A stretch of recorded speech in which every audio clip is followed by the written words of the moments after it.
Sixième dimanche de Pâques, fidèles téléspectateurs, bonjour et bon dimanche. Un réel plaisir de vous retrouver une fois de plus aujourd'hui. C'est vrai que nous sommes toujours là. Nous continuons avec ce travail, nous continuons avec cette émission Buan Musique. Pourquoi ne pas vous dire un grand merci pour cette sympathie, surtout comprendre que vous accordez beaucoup d'attention à travers cette émission. Laissez-moi vous dire un grand merci pour la confiance et nous ferons toujours de notre mieux pour que nous puissions faire de mieux en mieux. Voilà pourquoi, fidèles téléspectateurs, vous qui nous suivez de partout, à Kinshasa, Brazzaville, partout dans le monde, je tiens à vous dire un grand merci. J'espère que vous allez tous bien et que nous sommes en train de combattre cette pandémie. Nous continuerons, nous irons jusqu'au bout. Voilà pourquoi une fois de plus aujourd'hui, nous ne cesserons de le rappeler et restons chez nous, faisons trop attention, respectons nos gestes barrières et surtout faisons un effort, fidèles téléspectateurs, de pouvoir comprendre et réaliser que cette pandémie est bel et bien présente ici à Kinshasa aussi, en République démocratique du Congo. Voilà pourquoi, fidèles téléspectateurs, à titre de rappel, je ne cesserai de le dire, tout est bloqué. L'actualité musicale, vous le savez, tous les artistes et musiciens ensemble sont du jour au jour en train de penser comment sensibiliser la population. Et ici à Kinshasa, il faudra rappeler aussi en RDC, les artistes musiciens, tous ceux qui font partie de la Sokoda ont eu aussi à leur manière une idée de pouvoir faire une chanson de sensibilisation. Le dimanche prochain, nous allons revenir avec cette chanson en images. Un grand merci à Orange RDC, un grand merci à mon sponsor. Merci beaucoup Orange. Et pourquoi ne pas dire un grand merci à Edni, la marque présidentielle, cette marque qui revient à nos frères congolais, Eddy et Niki. C'est ce qui fait Edni, mes partenaires directs. J'ai toujours dit, vous pouvez avoir beaucoup de chemises, mais faites un effort d'avoir la qualité dans vos quantités. Dans ta garde-robe, tu as trop de chemises, oui, c'est bien bon.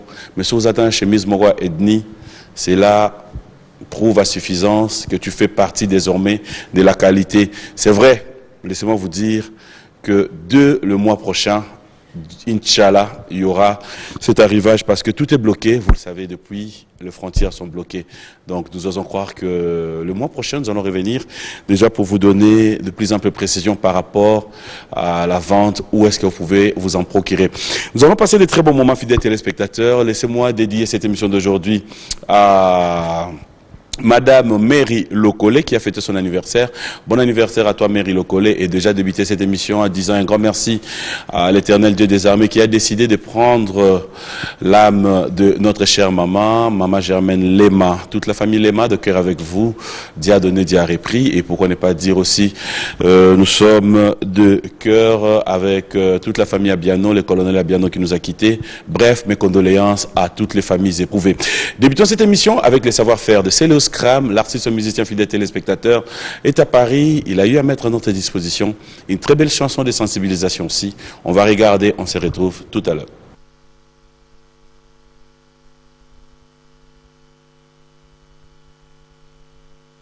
Noir et clin d'œil spécial comme ça à Anissé Maïra, Istey Lenda. Merci à toi, clin d'œil à Monsieur l'abbé Ernest Tamboué depuis Bruxelles. Ici à Kinshasa, nous allons penser dire bonjour et bon dimanche à Monsieur l'abbé Donatien Cholet, fan de cette émission aussi. Clin d'œil à JR et Yobim Poké.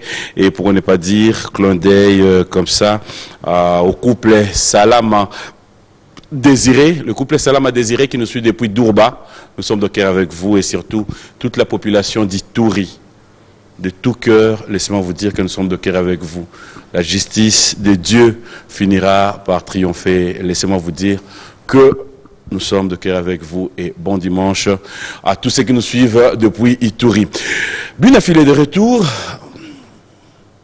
Est-ce que tu as commenté l'image totale? Tu as continué dans mon bureau et ça? Non, on a pas papillon, mais ma émission d'Olivier. En fait, ma comme chose à la mutalobi boye comme polémique. Et là qui ngaïté. Heureusement, il y a de bien, au lobby, aux anayo collègues, il y a déjà ce qu'on doit reconnaître, aux collègues à héritier, à fabricaster. Donc, ouera adaneti papa. Coco. Coco. Moi, j'aime bien ton sens de la humilité. Mais après, quand tu regardes les commentaires des gens, tu as été invité par Weranson, oui. Chose normale. Un coco qui pense à Benga Coco Nae. c'est déjà quelque chose de bon, de plus grand.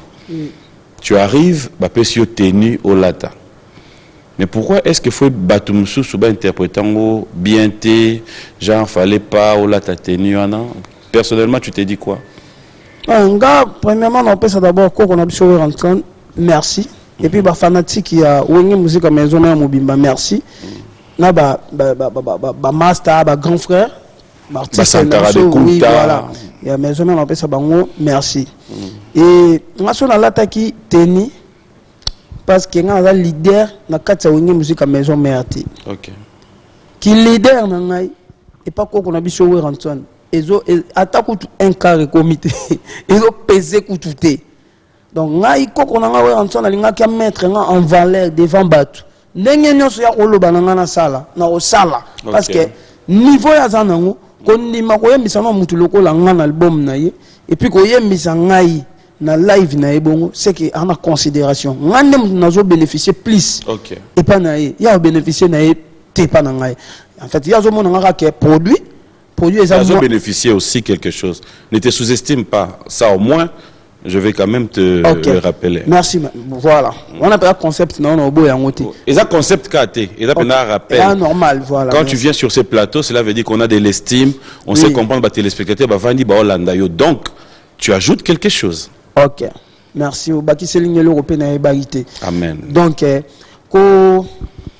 kozala leader ngana leader ya ba musicien na leader ya Nicodème te naza leader ya Café Room te nena tolo ba batuloko ba Café Room ba Nicodème ba Igo Sente bango ba banda carrière liboso na ngai batu ba mona ngona ba TV liboso na ngai ba sala ba makambu déjà na moka o liboso na ngai avant batu ba yeba ngai et le loso to telemina bango to lati nengi moko et ça nini et ça le logo ta et yo comme déjà patron à groupe ngana comme patron à groupe nanga comme nango les adorateurs bango bazana no ba patron ba groupe te bango baza pe no ba patron ba groupe te mais yo na bango nanya tsa na pas d'avance pardon oyoki bien na oki na bandela te ba samba na bino te na oki te ya papi ngana petit na yo ki te benga ikara yo da bale ki te ya papi ngana frère na ok ba Nicodème ba banda van yo lelo yo za patron groupe bango bazo dépendre na groupe abato parce que yo na bango nanya za na pas d'avance par rapport à vitesse non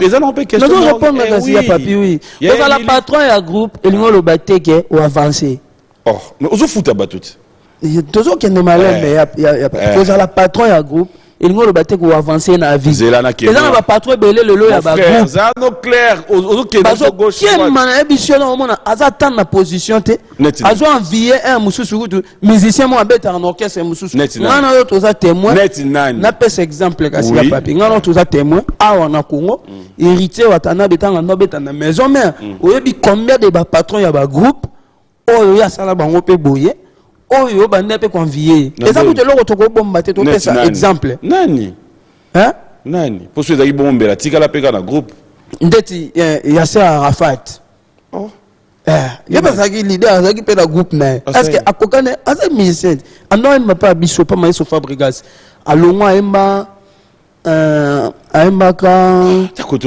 omona wapi Fabregas après yo longo pa maître Fabregas ça l'orchestre na pe na matite akomaki patron mais héritier watana bazala kaka akomaki do kaza souté atika le mama musique qui vient akoma opesa biso ka ba plan moza na mwanzembo ya orienté mais atika le mama oyemba po motema nete mes arabiens amoni nze musala ngo ya na ba démon la kati ezo bebise motema atiki na e donc elingo lo bateso ki le longa naza leader nde naza na komi avancer koleka ba Nicodème ou to koleka bon après différence na habité autour na vie sociale na art na habité na nyonso to ba benga bino ba leader côté art so nga na lo naza avancer par rapport ya na sali kaka album OM sur Nicodème na sali ngote surtout qu'est-ce qu'on a qui ancienneté il y a ancien nanga malgré la bandi carrière en solo liboso na mais ye mukile yo ka liboso nanga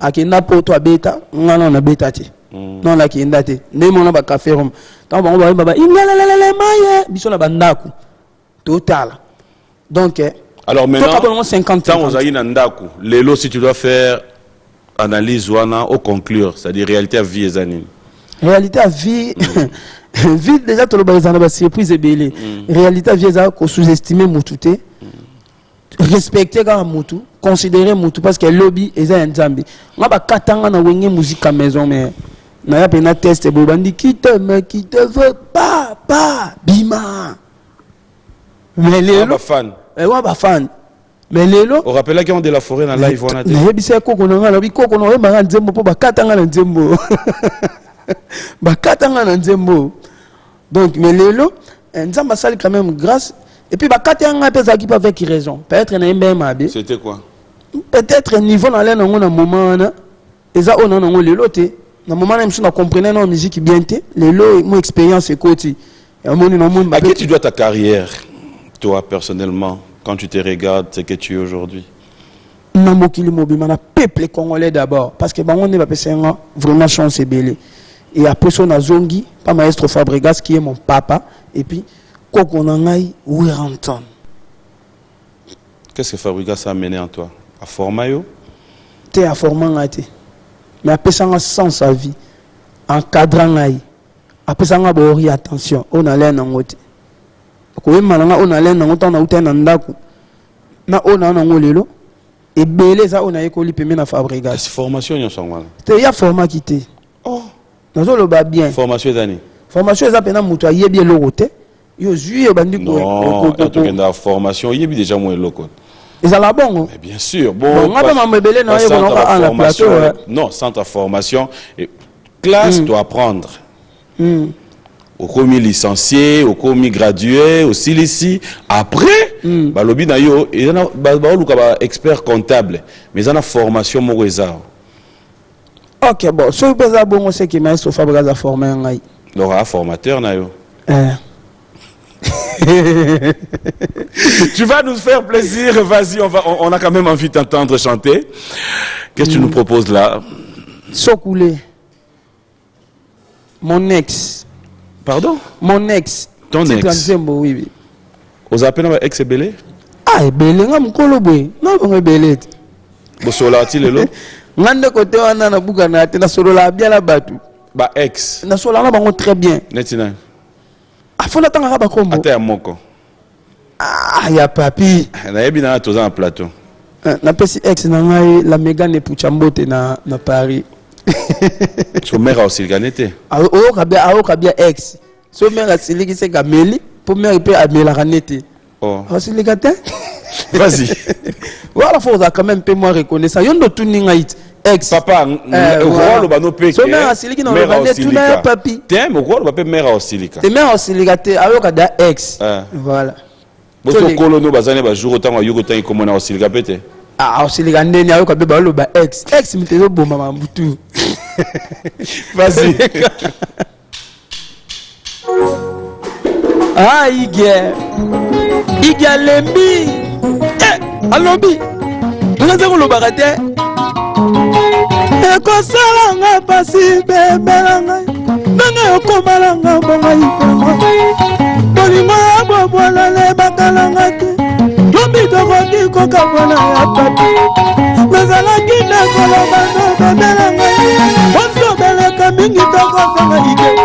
Mobali omoko banakolela ntango pasi. Lelo ntango esango akoma ya mosusu. Webi nalingaki yo mie. Don nalingaki oyo to. Lelo kwa pembi pasuki. Bolingo nange pasuki. Bebe.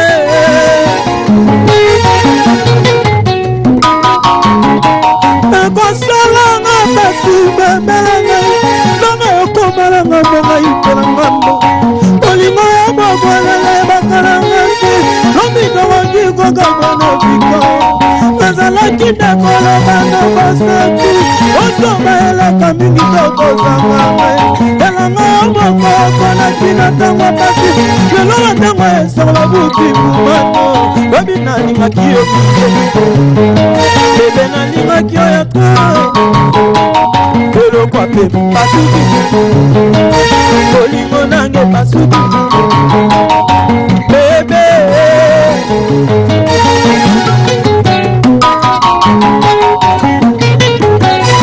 bebe nanga yo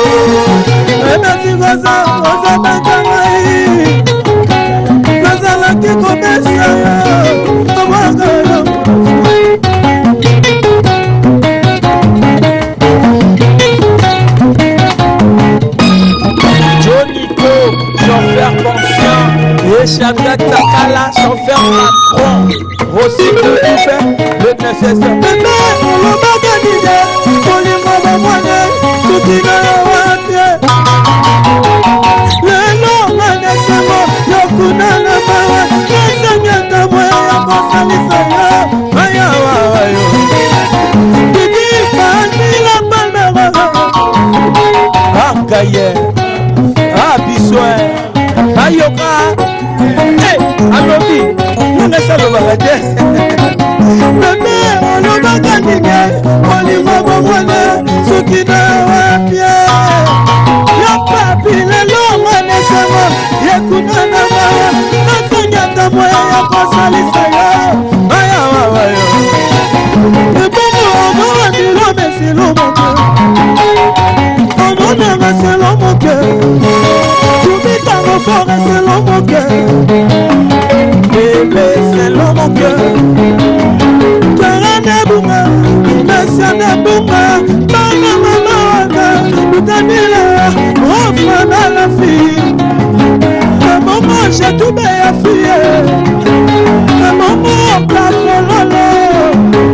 La maman, quand elle a la fille à papa.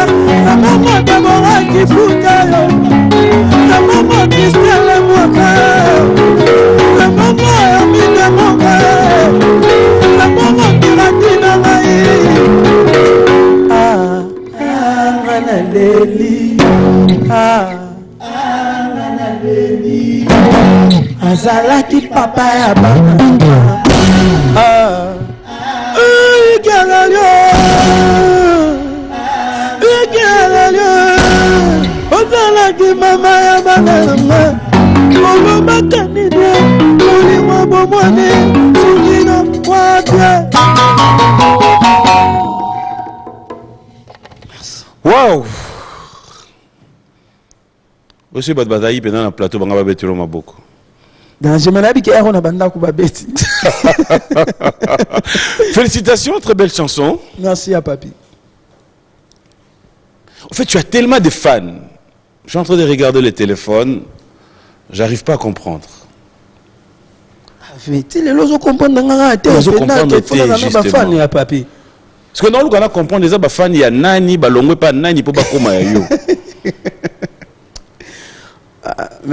Au deuxième émission de ça, la troisième émission, on a dit au monde que c'est normal, nous avons des fans. On est comme normal, il y a papi. Bien filé. Oui, il y a papi. Qu'est-ce que tu te reproches, Yomo? Naïta pour commis déjà. Na silika trop le podium. Wana pina na silika trop c'est tout ce qui aime sunga na yemba mutu mo azana se au finga c'est tout maman. Tout ça dans langage mo lelo ba jeune quinoise ba utiliser trop pour na ko démoraliser ba to yebi ba finga ka mingi ba maman biso. OK. Voilà. Donc na ko ka ngote. Na ko ka en tout cas wana na za na ba réaction moko rapide. Ceux qui n'ont pas de concert. Et puis la plupart des bâtons, ça bon. On comprend que ils allaient puis mutunanga mtatsinda pour mutunanga na yebinga bien. Avec yeso lobine boy. Alle qui ça été aussi liga, ils sont siliki et bien ça imagine. Pourquoi pire mutuna yo faut à la fois à la pire yo mais à la destructeur paix makamuna. Pour moi poni. La vie c'est un choix. Mutu et moi poni. Non. Ça t'arrive de connaître aussi les gens qui te combattent? En fait, on comprend que nous devons combattre, on doit bêter, tout ça. On comprend que tu peux avoir fort à bêter et nous. Mais pourquoi il t'arrive d'autres chansons quand tu chantes ou quand tu en parles, ça t'amène même jusqu'à pleurer? Non, moi je fais la musique du peuple. Moi j'aime ma musique à peuple pena. Na ça la musique à soi-même que je fais une musique de soi-même ngamo no mindi mananda écouter. Moi j'aime ma musique pour et consoler batou et pesa batou ba conseil.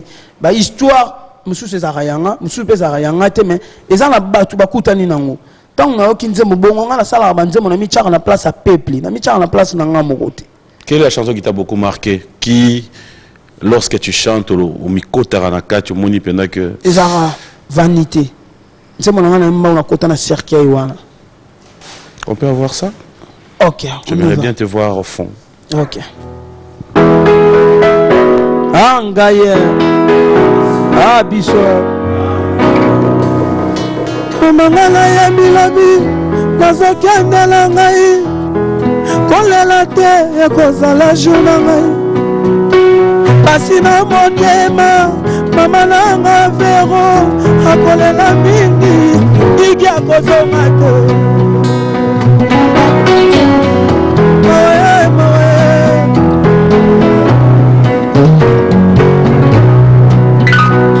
kelenge ya pamba nzoto mabele ya pambe bituka bandako nyonso ekotika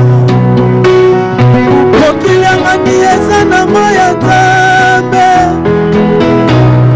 tala na bino yo liwa eza koni basina motema bilandi na ngai efraim na ngai bakolela pape mokolo nakowa maestro na ngai kobosana te isala na ngai na Villanova ozangisa balamu na ngai epai ya bandeko na ngai aike mawe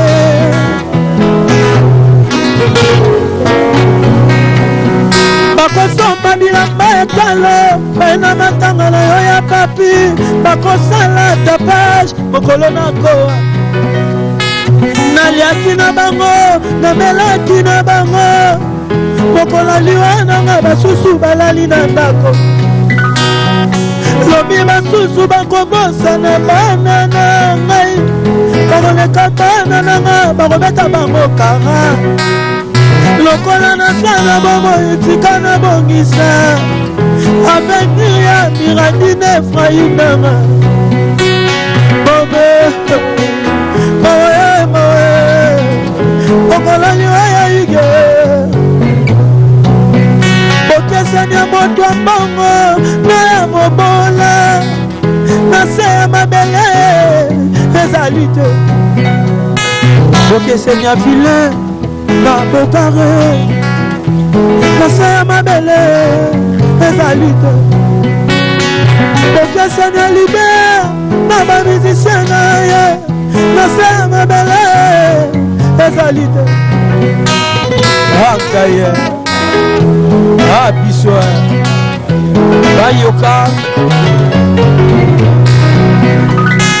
tozowela nini mokili yangani ya nzambe arno wambi lona malamu lobi okobuka malamu bongisa bitale olobi eza ya nzambe moninga nanga jalousie na yo okokende wana abo motema mabe okozanga lola kindoki na yo okokende wapi bakisi na yo okozanga lola obominga yo pe okokufanga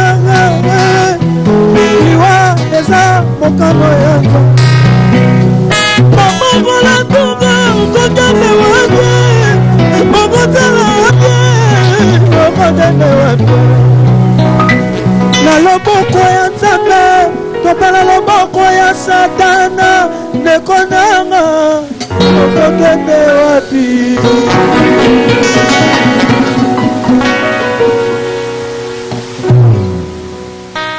Ça témoigne que tu es vraiment choqué. Ça va, j'espère que tu vas. J'espère que tu vas pas couler tes larmes ici. Hein?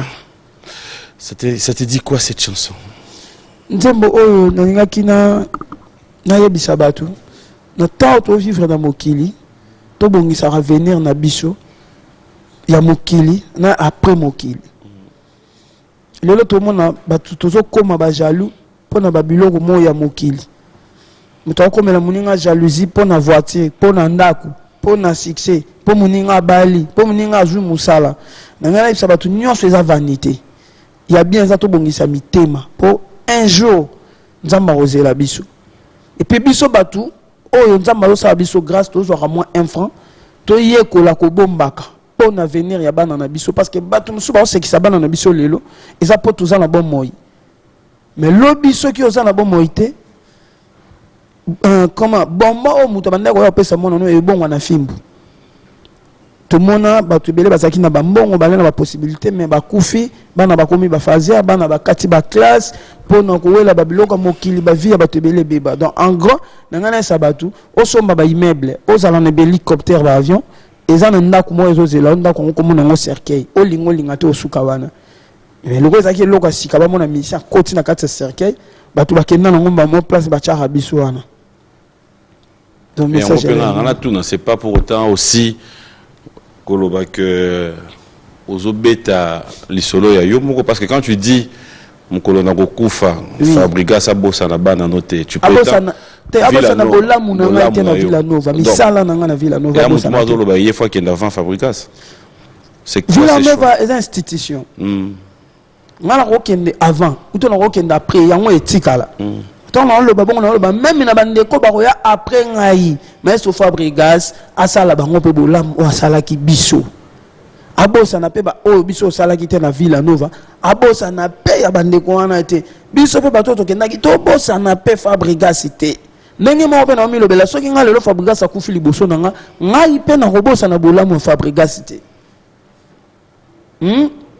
les arabongo qui a vu le père a vu le fils moi na Fabrigas en bina filé élève du maître bina filé babiko kufa oui bien sûr au monde on a ba âge 120 ans oui il est dans le puta tu n'as kufa na 120 ans na mama kolongolo do tambola oh likongolo oh puma na ba concert puma ya likongolo na ba concert na ba concert boni muna shaba Congo. Ah là là. Alors, on va revenir dans l'ambiance normale. J'aimerais cette fois-ci chercher à comprendre une réalité.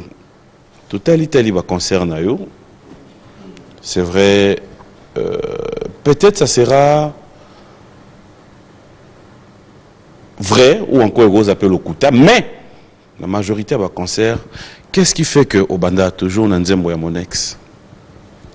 na lobi bien na ba majorité à ba concert te na banda na mon ex anti momo batu balinga ngo trop ya type mona protéger ngo ezara avant dernière ou to ezara dernière chanson na banda plus na banzemo na mususu ba compliqué ba banzemo ya maïso Fabrigas ba lifo bon na banzemo no la repé aux ala conscient que et dans la parole mususu bien phrase et ça penda jeton pour na mutu c'est vrai na tout net te na banque te so ka yomo lobité après na bimis exact ah ça la musique a jeton te moi ça la musique a conseillé batu ya ko divertir batu na mon ex ou en phrase moto loba wana ezo concerné penda ex na te na le matin ne tu phrase ni ya pas bien ouais sûr ben oui toi dimanche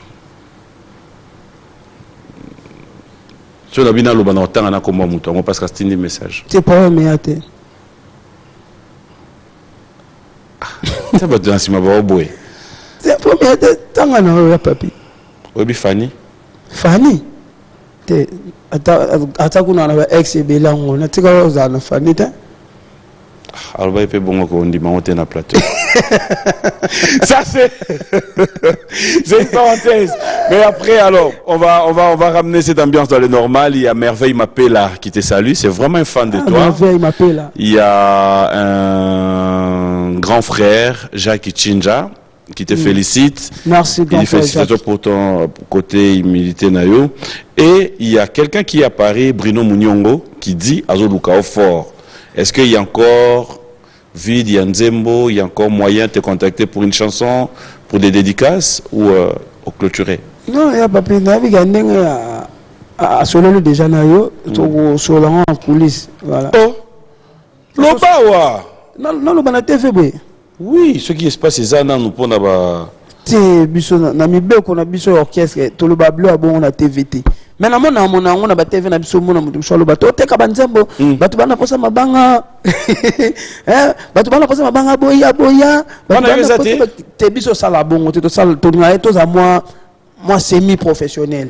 To nga to sa ngo bien. To ba sa bon ba professionnel te. Boya pe ndenge na bango. Non, il n'y a pas non. Il y a ndenge na bango to lo bité que ya professionnel. Non. Ya mo na lo bité na lo bité semi. Dans le bité na mi kumisi te ke biso to ba pro. Mais on a le bit. Le bateau ba sala ka bongo. Parce que ba semi professionnel te. Moto ça peu professionnel. Mais moto a fait battu super pas appelé l'école professionnel. Moto a ça là que biso toza banzembo album ezanda no boyo so banzembo anani. Azaye ali rasa bongo. Aza professionnel toi da semi. Na yebite kana lo baka mamna biso. Biso to ana biso ba semi professionnel. Yango mais ya batu makambo moto sala yaye ngana omona kanga ko lo baka nde ya lobi. Mais ye mo yebi pa nyo sanga yebi pe plan en mi classé wa. So aza professionnel. Yo na bande la phrase no. Biso to ana ya papi kitio yo. Mais qui te sel dit? Non banga na kitio. Oh, nga banga. Yo da semi professionnel. Yango wana moyen lo bana TVT que batu ba ya naza semi professionnel na matière wana. Ya oteka banzembo na ya ko mama kuna na semi. Mais batu sko ba benga batu boya baza banani. Na yebite mutu na mtasa mamne yemo ayebiso azanani. Ngala lo banini. Mais yo bimsel biso koza no semi. Oui. Donc mutu asala bongo te to kangi lelo aza semi. Neti binafile. Ngana ngolo mambo kaka na mona. Moni ndeti chemise ndo la chibwe. Ngana mona. Ira marque présidentielle. Ah moni siko yo mto yebisinga. Yo yebi pa nyo la tango eza déjà cher eza marque présidentielle. Mais ngana yebite ngana so batuninga ya papier la teni no ba chemise a pembe kota ba mauve. Donc nenge pe batona na okabaloba. To te kanzembo, leader apesinga care. Oyoka kaka. Donc oyoka kaka. Bo batwasko baba nani. Basa batu ba tika banzembo la TV baloba leader apese care. APC batababanga boya. Donc bon baba professionnel. Na yebite na lo baba kabulaga ya papi. Kitio yo. Bien Fabrice ça tient lobango pe ah. Alobani. Que album ezo bima bato bazana besoin ba contacter biso ba bazana besoin banzembo mabanga yes quoi dans. Mais so Fabrice alobabo. Mais so Fabrice alobabo. Oui. Non yebise kasi. Keni. C'est papa mwana yo na sepelo lo ba su bongo te. Donc Aza oh ya zali aza maestro Fabrice. Allez, on va prendre les dernières images, fidèles téléspectateurs de Binafilé. On va regarder avec beaucoup d'attention, mais ça sera pour le plaisir de Judith Kabasele Zazou, qui nous suit en ce moment depuis la mairie d'Ivry à Paris. Et pourquoi ne pas dire bonjour et bon dimanche rapidement à tous nos téléspectateurs. Pourquoi ne pas dire bon dimanche à toi, Maître Bobo Chibos, Papi Mbouyamba, et clin d'œil spécial comme ça à Ted Tendai le Moinet. On va regarder, on se retrouve tout à l'heure. Voilà, de retour sur ce plateau. Bonjour et bon dimanche à Madame Boliko Renate qui nous suit avec beaucoup d'attention. Clin d'œil spécial à toi, Binafilé avec nous sur ce plateau. Clin d'œil spécial à Dan Kadima, Kadimex. Bonjour et bon dimanche à toi. Bon dimanche à Hipochebois et clin d'œil spécial à Fredoche, Freddy Kadima. Et pourquoi ne pas dire bonjour et bon dimanche à mon assistant d'aujourd'hui, Trésor Kapila et Kapila Ouetou. Bon dimanche à toi. On revient lentement sur moi vers la fin de cette émission. Bah, image au total, ils ont fêté. Ils ont fêté. Quand ils ont confirmé ça, ils ont poto. Non, na poto, en France, ils ont fait le 11, non? Ah. Ils ont fait le 11. Ils ont fêté le 16. Jour anniversaire. Donc, une année de carrière. Oui. Ok. Ba fêta ki anniversaire na ngai mutu na bango ba fanatique na baza na France, Belgique, Brésil, Angola ba fêta ki biso ndelo kwa atwa confiné au monde tout de suite en fêté. Mais ça l'a quand même bien ko kanisa que malgré confinement tout le monde a quand même que tous les jours ba kana France et zanan. Mais ba fan baza na bango place moko bazobina ba simbani en tant qu'artiste maintenant. Quel message tu tires, quelle leçon? Bon, après, c'est la poésie mais quelque part. Non, je pense qu'avant, il y a précaution. Parce que. Précaution d'année. Précaution à rester chez vous. Et puis, la Mundela Lobby, nous avons déplacé pas plus de 100 km. Bon, on a eu un kilométrage, c'est déjà été pour ma commande. Il y a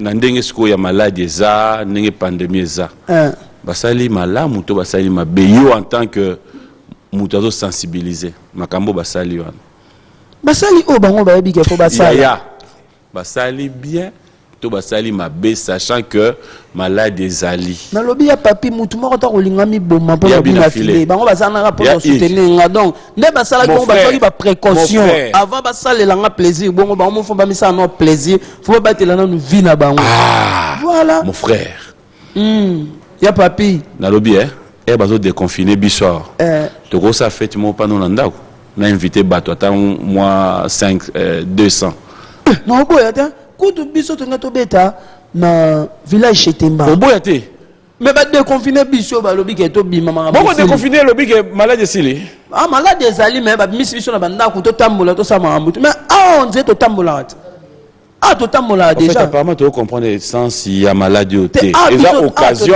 pour expliquer pe batou classe ne kangami classe église ba activité musu bakangi en point mais net ngana tambola ngana bima ngana nga 0 1 heure oh oui oh normal mais oui on okenda web mais que notala bandeko na ngai de maladie aux gens bagé on n'a pas maladie ezali oui mais si ko pas biso to zara 7 songa na ke to ko mi 8 to respecter ka to ko mande 20 te konzamboka bito koma 20 te pour maladie ezali yo c'est là on peut mo konzamboka lobito pour na yo moko na nous conscience na yo peut faut jouer avant na sala bongo na yeba na ngai te couronné ali donc balobi ndeke couronné ali bo fanda na bandako na bi bato baleki kutu ngai bato bazo encadrer biso balobi ezali to mi bateli ya papi kitcho de makambo basali na poto eza nango bien makambo basali na bike ba mikolo bazo ba précaution mais non à part ça on est là qui juste pour na moi oseka bato ba yeba ke couronné ali malade ya na mboka ba fanda na ndaku ba contrôler ba makambo nyonso ba osala preuve aninga na yemaki nzembo nazalaki msu parmi ba mission liboso ayemaki nzembo ya corona donc nasalaki opamba te parce que toyebi ke malade ezali et puis topesaka merci na bakonzi ya mboka ndenge baotikela biso mwa batemps ya baliberté ya mo ya kokende nosomba ata mwa mai po normalement faki pena tozala bongo te mais vi bana na bolingo na biso peuple na bango et puis na profiter napesa papa na ngai Silvano Kasongo mbote mon général nayebi ka otala ngai na minute et puis un cousin na ngai Ange yazaka toujours pembeni ya papa na biso Silvano Kasongo kitoko. Voilà, on va peut-être prendre le dernier virage pour atterrir. Hein, et voilà, un grand merci à Roch Bokabela Bodo et Dan qui nous suivent avec beaucoup d'attention. Il est à Paris, il nous suit avec beaucoup d'attention. C'est Alain Munyongo, Alain de Panama.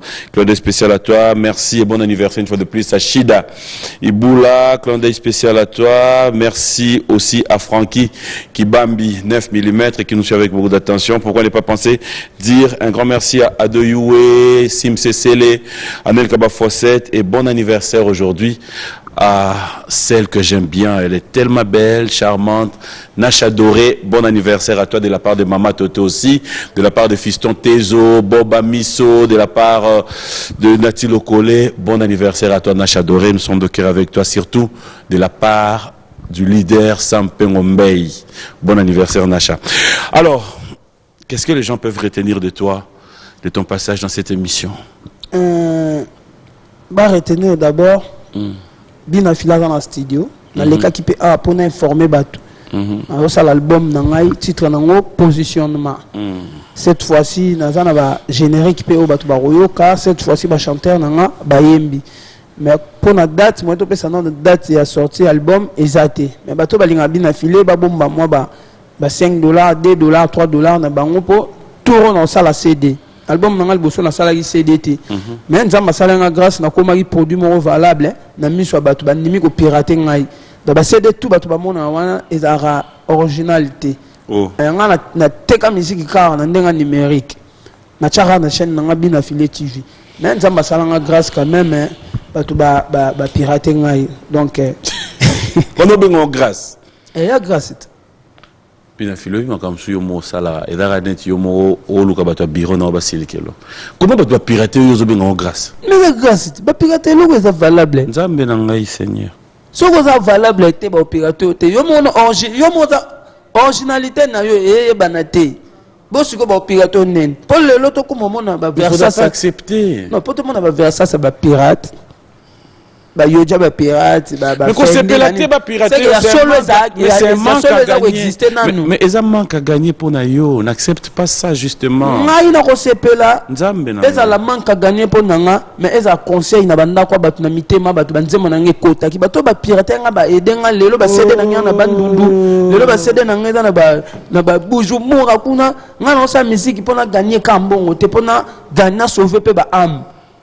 Bato na basala linga mama na service au sakanate ya papi musique eza passe na moko ya bato musu basala album eza pena soin asali ba clip à soin asali ba CD à soin mais bato ba boy ata ko jongo yo fele posi ko ngai ba pirate na bango ngai pena ya papi na boya ata pe na sala ya solo ba ngai ba pirate ngara et puis ba pirate kaka ba pirate message bien filer répète après moi Nazandoki te boso ba kati.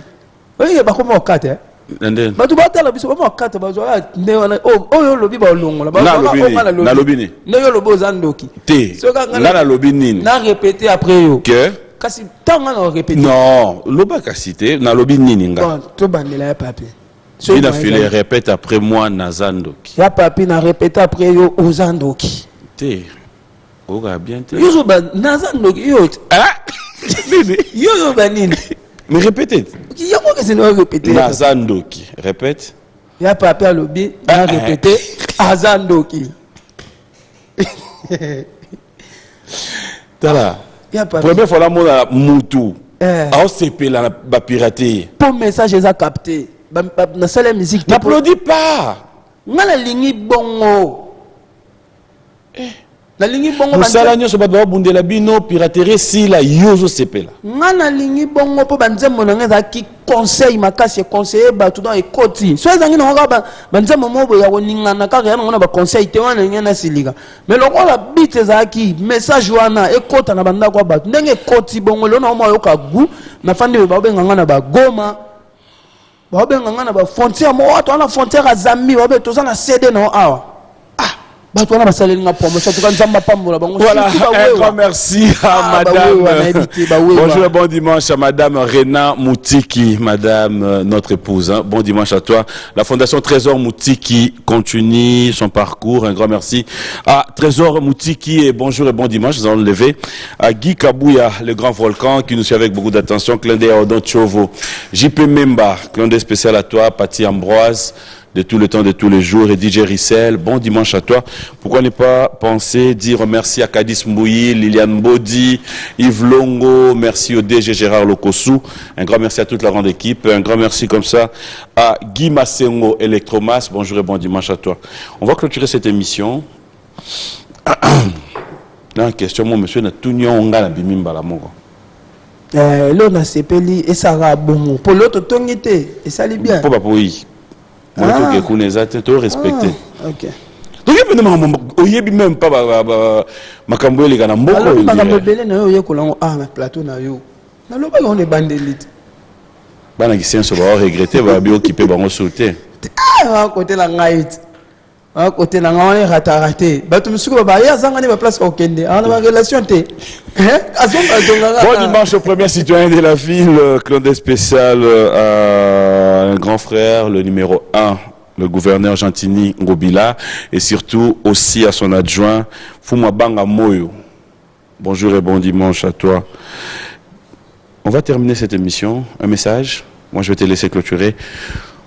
Merci à l'équipe technique Mobimba, Ndebondimaki, Goyamanga, et puis merci à ya papi tout le monde va yebsanga o benga ya papi trop ya papi na TV na bi oh siko caméra longo la raya donc caméra là après longo la baya.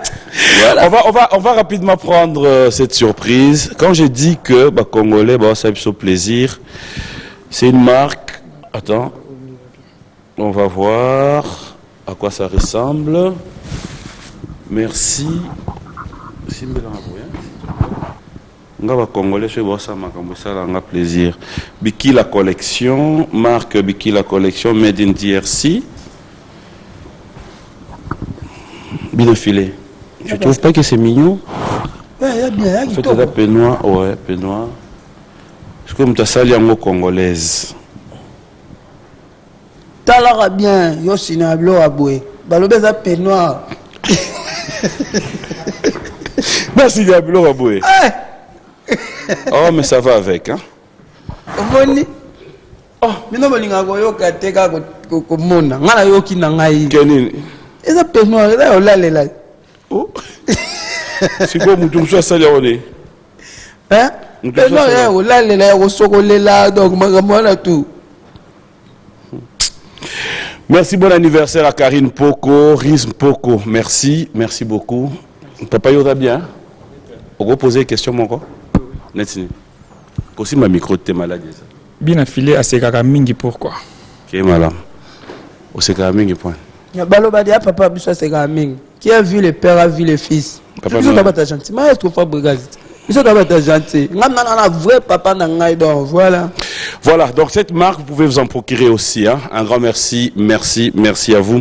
Merci à ma maman, Maman Rose Mboma, bon dimanche à toi. Merci à tous ceux qui nous ont suivis avec beaucoup d'attention. Doudou Kabongo, Nathalie, bon anniversaire d'avance, hein, moi, demain, on sera tous là. Merci à toi. Merci à Je te laisse sur ce plateau, tout ce qui te viendra en tête.